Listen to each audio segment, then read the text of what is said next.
Tout le monde a bien sûr déjà entendu parler de la formation tout au long de sa vie. Jusqu'alors, on parlait de DIF, le droit individuel à la formation. Désormais, on parle de CPF, le compte personnel de formation. Ok, mais comment ça marche? Prenons le cas de Monsieur Jean Bission. Monsieur Bission a envie d'évoluer et de progresser dans sa carrière, de se former, d'apprendre. Malheureusement, il ne sait pas trop comment s'y prendre. Il sait qu'il existe un droit à la formation professionnelle. Mais vers qui se tourner pour en savoir plus?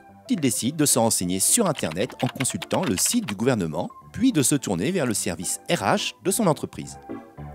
Il découvre alors que depuis le 1er janvier 2015, il dispose d'un compte personnel de formation. Ce compte se crée automatiquement dès l'entrée dans le monde du travail et suit son propriétaire tout au long de sa vie professionnelle, jusqu'à la retraite.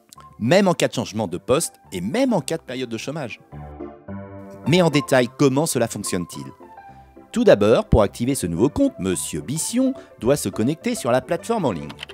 Le compte est alimenté de 24 heures par an durant les 5 premières années, puis de 12 heures par an pour atteindre 150 heures au maximum. Mais surtout, pas d'inquiétude, Monsieur Bission.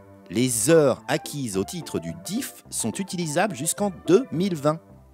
Il suffit de reporter sur le compte le solde des heures DIF communiqué avec le bulletin de salaire de janvier.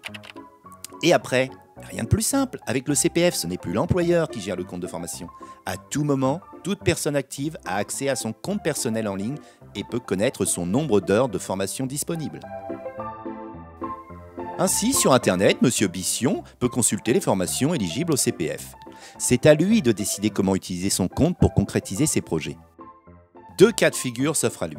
Pour une formation durant le temps de travail, le service des ressources humaines de son entreprise lui précisera les modalités. Pour une formation hors temps de travail, les RH de son entreprise lui communiqueront les coordonnées de son interlocuteur.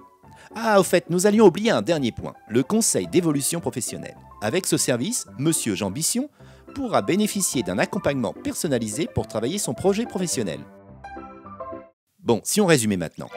Vous cotisez des heures de formation sur un compte consultable sur Internet, ce compte est personnel et vous suit jusqu'à votre retraite. Pour réaliser votre projet de formation, connectez-vous sur www.moncompteformation.gouv.fr pour connaître le nombre d'heures disponibles et les formations auxquelles vous pouvez accéder. Et comme Monsieur Bission, vous aussi vous avez le droit à la formation.